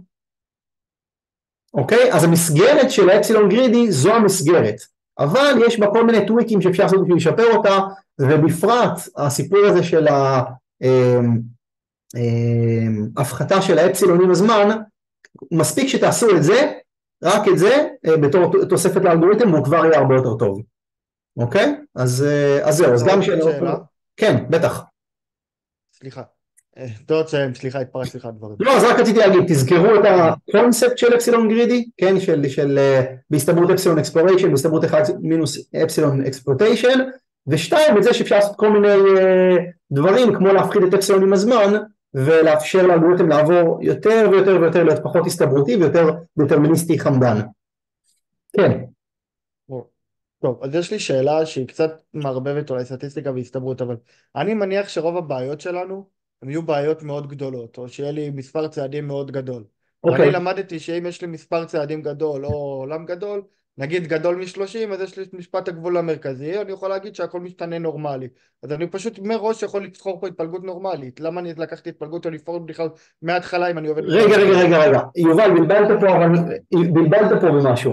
אנחנו לא נידענו שום דבר, לא אמרנו כאן שום דבר, שום הנחה על הפילוג של הרווח, פילוג הריורד של כל משתנה.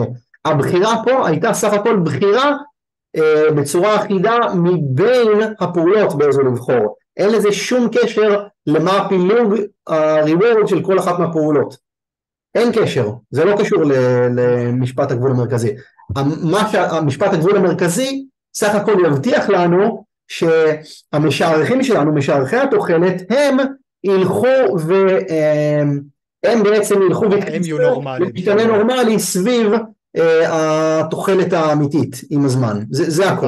הבנתי. אז אני לא יכול להניח שההתפלגות, אם אני אשנה את היוניפורמיות לנורמלי, סבבה, הבנתי אותך מעולה. בסדר גמור, על הכיפק. טוב, אז עוד הערה קטנה עכשיו על זה שהאפסילון גרידי, מה שנחמד בו, זה שהוא גם עובד באותה צורה בדיוק באינפיניט הורייזן. כלומר, אין הבדל, זה ממש אותו אלגוריתם, רק במקום for, אנחנו מתחילים פה את t1 ועושים while וכל פעם מקדמים את t ב1.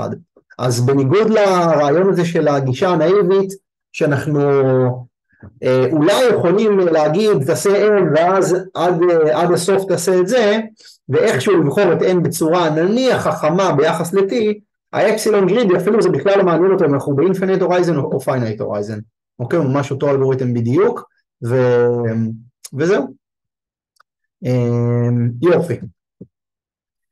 עכשיו נעבור לאלגוריתם האחרון, כמה זמן יש לנו? מצוין. נעבור לאלגוריתם האחרון פה, שהוא מתבסס על הרעיון המאוד נחמד הבא של שערוך גבולות ביטחון. אוקיי?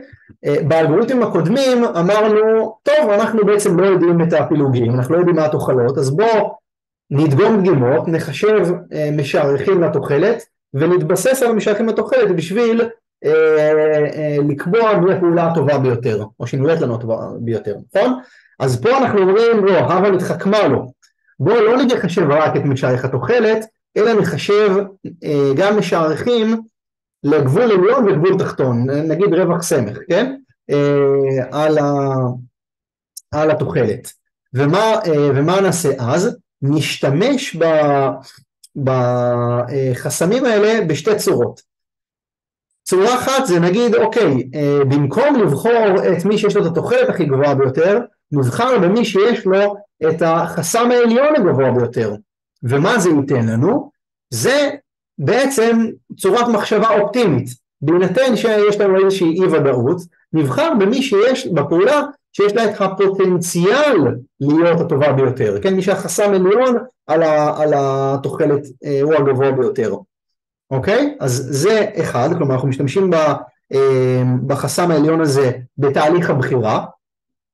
ושתיים, אנחנו נראה עוד רגע שאפשר לבחור ביטויים שונים לחסם העליון הזה, ואפשר לבחור את הביטויים בצורה כזאת, שכל המנגנון של התעדוף בין exploration ו-exploitation יתבצע באמצעות שערוך החסם העליון. אוקיי? אז בעצם זה. כאילו שימו לב, כן, שבאלגוריתמים הקודמים שערכנו תוחלת, והיה לנו איזשהו מנגנון בנאיבי, אמרנו קודם כל אין צעדים של exploration ואז exploitation, באפסילון גרידי אמרנו בהסתברות אפסילון, exploration, אחד מינוס אפסילון, exploitation, זאת אומרת זה היה מאוד מפורש, הגדרנו בדיוק מתי לעשות exploration, מתי exploitation, בין אם זה הדטרמיניסטי או הסתברותי או כרונולוגי בזמנים. פה בגישה הזאת אנחנו אומרים לא, אנחנו כבר לא אומרים מראש איך יראה התעדוף, אלא אנחנו נגדיר משערכים, המשערכים האלה יהיו תלויים עוד פעם במטריקות שאנחנו מודדים, בקאונטרים ובריוורדים שאנחנו צופים בהם, והם אלו שיעזרו לנו לקבוע בעצם את התעדוף הזה של exploration exploitation. אז בואו נראה איך זה קורה, בסדר? אז כאמור אפשר להגדיר ביטויים שונים עבור החסם עליון לחסם תחתון. בהרצאה למדתם על אלגוריתם UCB1, אוקיי? שיש לו את הנוסחה הבאה לקביעת החסם העליון, אוקיי? והחסם העליון הזה מורכב משני גורמים. אחד זה פשוט התוחלת עצמה, כן, משערך התוחלת, והגורם השני הוא שורש של איזשהו שבר, שבמונה יש בו שני אילן T, T זה מספר הפעולות שנקטנו בהם עד עכשיו, כן, צעד הזמן הנוכחי, ובמכנה NI, כן, הקאונטר של הפעולה הנוכחית, כמה פעמים הפעלנו את הפעולה הנוכחית, אוקיי? אז מה אפשר לראות פה? אפשר לראות זה בעצם, כן, האינטרוול העליון, זה החסם העליון למשערך. אפשר לראות שככל ש-T גדל, עם הזמן, החסמים כולם גדלים. החסמים פשוט גדלים. אומנם גדלים לאט, גדלים עם שורש של לוגריתם, אבל הם גדלים. והדבר השני זה במכנה יש את מספר המשיכות, כלומר ככל שאנחנו מושכים יותר בזרוע מסוימת, אז החסם הזה קטן, בסדר? עכשיו אני מזכיר לכם שמה שעושה האלגוריתם הזה, UCB1, הוא פשוט בכל צעד זמן, הוא פשוט בוחר במי שיש לו את החסם העליון הטוב ביותר. טוב ביותר, כלומר הגבוה ביותר. אז מה זה אומר? זה אומר שבכל צעד זמן האלגוריתם הוא לכאורה חמדן, הוא כאילו מנסה פשוט לבחור במי שנראה לו האופציה הטובה ביותר, אבל בתוך זה, בתוך שערוך החסם העליון, אנחנו מכניסים גורם שמושפע מהאקספלוריישן. למה? תראו, ככל שתגדל אמרנו חסם גדל, ככל ש-NI קטן החסם קטן, אז מה בעצם זה קורה? תחשבו שעכשיו אנחנו בפעולה מסוימת, אנחנו בוחרים בפעולה מסוימת, N1, אז מה יקרה עבורה?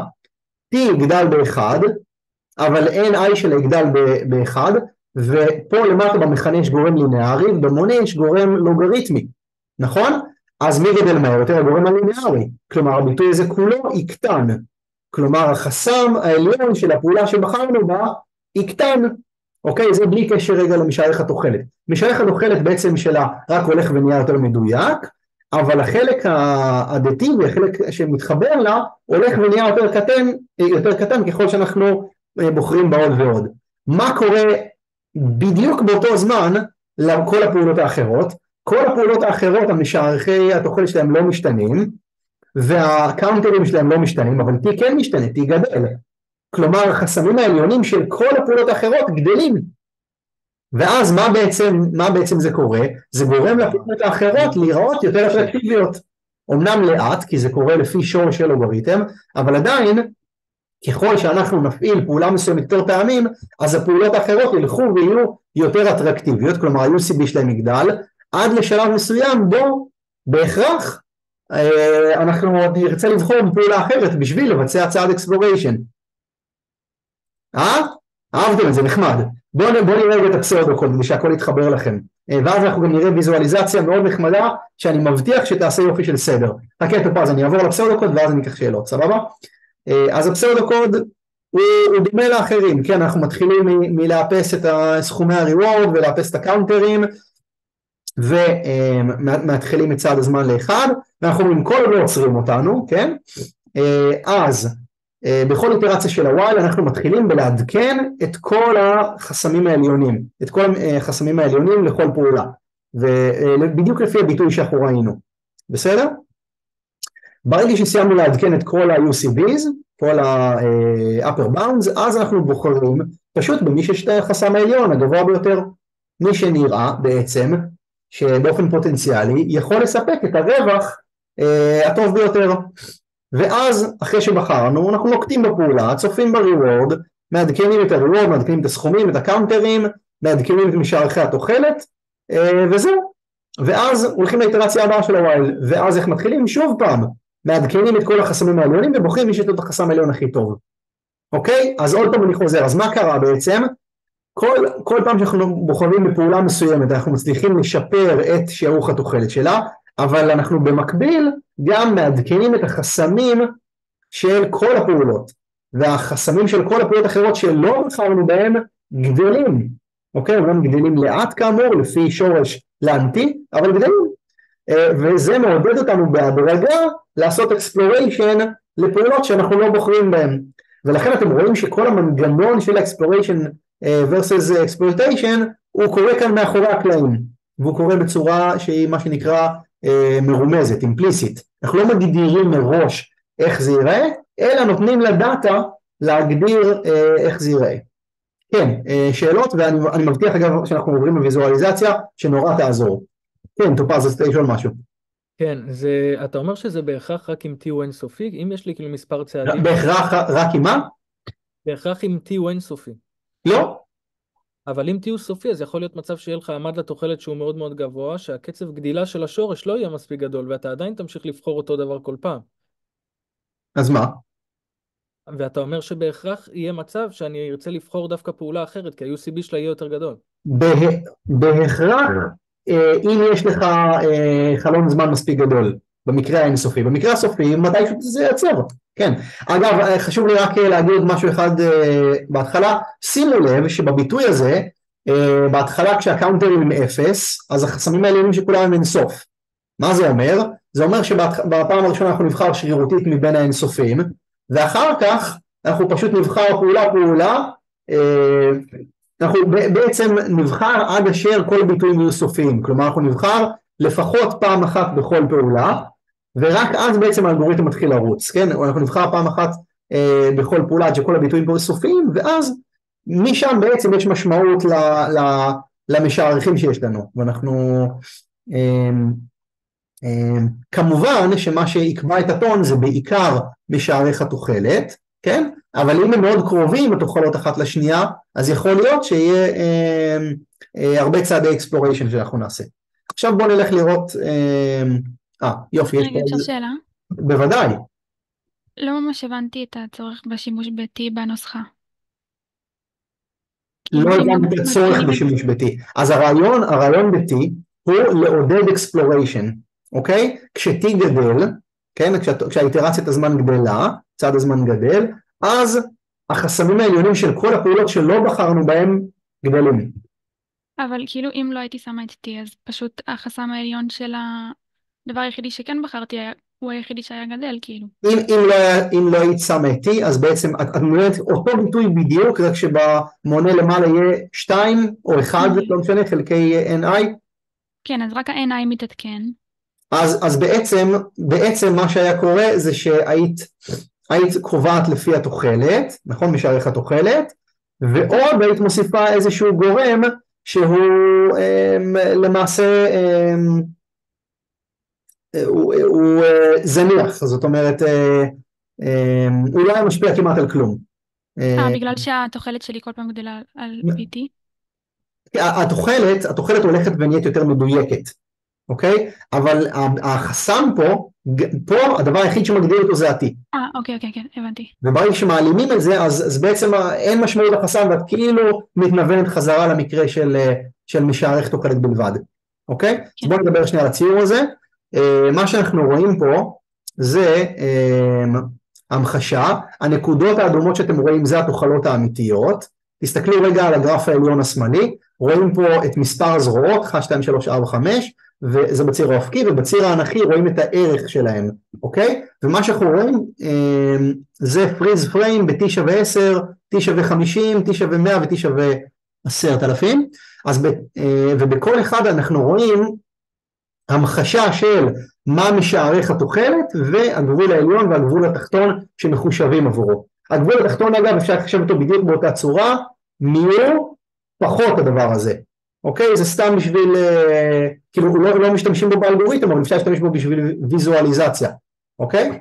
אז אפשר לראות ככל ש-T הולך וגדל, כן, איך עוברים משמאל עליון, כאילו מ-T שווה 10, T שווה 50, ואחר כך ל-T שווה 100 ו-T שווה 10,000, איך לאט לאט המשערכים שלנו הולכים ופוגעים יותר טוב בתוך האדום, וגם סוגרים עליו, כלומר האינטרוולים הולכים ונהיים יותר קטנים, החסמים נהיים יותר קטנים, כי משערך התוחלת שלנו נהיה יותר הדוק, וגם הם לאט לאט פוגעים יותר ויותר טוב על האדום. עד שבא אינסוף, כן, תיקחו את T לאינסוף, אז פשוט יהיה לכם השחור על האדום בדיוק. אוקיי? עכשיו, אנחנו הולכים לויזואליזציה נורא נחמדה, הקישור במצגת, אז אתם אחר כך גם יכולים ללכת לשחק עם זה בעצמכם. מה שאנחנו רואים פה זה מצד ימין, בואו נלך שנייה לכאן, בעמוד הזה יש פה הסברים על האלגוריתמים, אני חושב שהאלגוריתמים שדיברנו עליהם עכשיו, על אפסילון גרידי וגם על upper confidence bound, יש פה פסאודו-קוד, כל מיני דברים, ובעיקר אפשרות לשחק ולראות את זה בעיניים.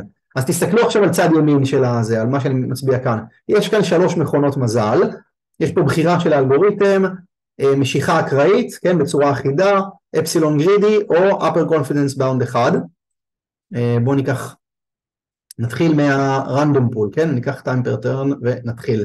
מה שאתם רואים כאן, תסתכלו פה בהסבר, visualize how different algorithms play for three machines, אם זו המכונה הראשונה, זו המכונה השנייה, זו השלישית, מיו אחד שווה מינוס 2, כלומר תוחלת שלו, תוחלת הרווח שלו זה מינוס 2, תוחלת הרווח של המכונה השנייה זה 0, תוחלת הרווח של המכונה השלישית זה 2, ולא אומרים פה מה סטיית תקן ומה הפילוג, אבל תניחו שזה פילוג נורמלי עם איזושהי סטיית תקן סביב זה, כן? אז בואו נתחיל ממשיכה אקראית. אתם רואים כל פעם שהאלגוריתם בוחר ביד אחרת, בצורה אקראית, וצוברים לכדורים. הכדורים שנופלים זה בעצם הערך שצפינו בו, אוקיי? ה-reward שצפינו בו. וכן, אפשר לראות שהאלגוריתם שבוחר באקראי, הוא לא, אין בו איזה תחכום מיוחד, כן? ובהתאם גם הפרס שהוא משיג הוא אקראי. סבבה. בואו נעבור לאפסילון גרידי. אפסילון גרידי, נעשה את זה קצת יותר מהיר, כן? הוא... מה שאנחנו מצפים שהוא יקרה, זה שאם רוב הזמן הוא יעשה אקספלוטיישן, כלומר אחרי שהוא גילה שיש לנו מכונה אחת שיש לו הרווח גבוה יותר, אז הוא יבחר רוב הזמן בה, אבל בהסתברות של, במקרה הזה 20%, הוא יבחר באקראיים בין המכונות האחרות. אז אפשר לראות שרוב הזמן הוא באמת עושה אקספלוטיישן, כלומר בוחר במי שנותן לו יותר reward, אבל עדיין לפעמים בוחר בצורה אקראית במכונות אחרות. אוקיי? עכשיו בואו נעבור ל-UCB. UCB, אז בהתחלה הוא אמור לעשות אחד מכל אחד, נכון? כי לכולם יש אינסוף, אז אינסוף, אינסוף, אינסוף. עכשיו הוא כבר יודע שזה הכי טוב, והוא יבחר עוד ועוד ממנו, ובואו נקצר את הזמנים.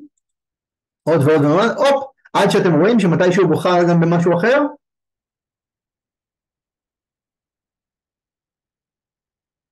אתם רואים יש פה כדור אחד סגול ושני כדורים, אבל הוא מאוד מאוד חמדן. הופ, אבל עוד כדור כתום. יפה, אתם רואים שהוא הרבה הרבה יותר חמדן בעצם מהאלגוריתם החמדן, כלומר עושה הרבה יותר אקספלוטיישן מהאפסילון גרידי. אבל עדיין פה ושם הוא בוחר את האחרים. למה הוא בוחר את האחרים? כי כאמור, בנוסחה מתישהו ה-T נהיה מספיק גדול, ככה שהאחרים נהיים יותר טובים. ולמה ספציפית הכתום מקבל יותר כדורים מהסגול?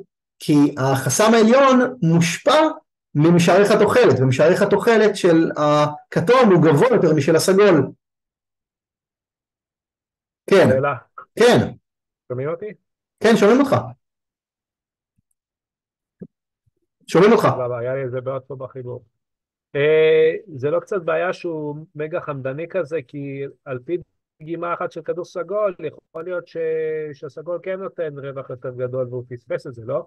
אתה צודק, נכון, אבל שים לב שמה שקורה פה זה שהוא מתבסס על משערך התוחלת, ומה שקורה זה שהוא, נגיד הוא עושה אחד לכל אחד מהם בהתחלה, כן? reset, עושה אחד לכל אחד מהם בהתחלה, ואז הוא אומר אוקיי זה הכי טוב, אז בואו ננסה אותו עוד, והוא מקבל תוצאות עקביות, הוא מקבל כלומר שהמשייך התוכן שלו הולך ועדיין נשאר מאוד חיובי. אם לעומת זאת הייתה סטיית תקן מאוד גדולה, אז הוא היה מקבל פיזור גדול, ואז הוא הרבה יותר מהר היה בוחר בפעולות אחרות, בשביל לבדוק אם הן יותר טובות. אוקיי? ואז זה מה שיש פה בוויזואליזציה הזאת. שימו לב, יש לכם פה עוד דברים שאתם יכולים לשחק איתם. למשל, פה אתם יכולים לבחור כמה זרועות יש, ופילוגים נורמליים, אתם יכולים להחליט מה יהיו סטיות תקן, כן, ואיזה אפסילון אנחנו רוצים לשחק איתו באפסילון גרידי, ופה אתם לא רואים את הכדורים, אבל אתם רואים בעצם את ההתאמה של הפילוגים. אז גם זה נחמד, יכולים לשחק עם זה, ויש פה גם כמובן את UCB, רואים פה, יש פה ניתוחי זמן מאוד נחמדים, התכנסות, למשל פה, בואו נגדיל קצת, אתם רואים פה את הרגרט, כן, איך הרגרט נצבר לאורך זמן, כתלות ביתי, ומספר הזרועות, ואפשר לראות השוואה בין אפסילון גרידי ל-UCB, ו-UCB רואים שהוא משיג רגרט הרבה יותר נמוך. למה? כי הוא מצליח למצוא תעדוף בין exploration ל-exploitation הרבה יותר טוב, אוקיי? ופה זה גם, זה גרף דומה. יופי, אני אחזור כאן למצגת, ואני רק אגיד שאני חוזר על הדבר האחרון כאן, אפשר לבחור ביטויים שונים עבור החסם העליון. הביטוי הספציפית הזה הוכיחו לפני, לא זוכר כמה זמן, אמרתי בערך 40 שנה, שהוא הביטוי הסימפטוטית הטוב ביותר שאפשר לבחור. ואז בעצם פתרו את בעיית המולטי-ארם בנדיקס בגרסה הבסיסית ביותר שלה. יש כאמור עוד הרבה גרסאות, הרבה הרחבות, זה תחום מחקר פעיל עדיין, שכל פעם מביאים עוד גרסה עוד יותר מורחבת או משוגעת, ומחפשים פתרונות עבורה. אבל הרעיון הזה של שימוש ב-upper confidence bound הוא מעולה. זהו, זה בעצם חותם את השיעור שלנו, ואני כמובן אשמח לקחת עוד שאלות, אז מי שרוצה ללכת, אז אני אראה אותו שבוע הבא. שבוע הבא אנחנו נפרסם גם את התרגיל הבא, בסדר? אז זהו לגבי זה. תחילת שבוע, בסוף שבוע. מה זה? תחילת שבוע, סוף שבוע. אני מאמין שסביב מועד התרגול. סגור. כן, אם יש עוד שאלות, אני אשמח עכשיו. טוב, אז נסיים.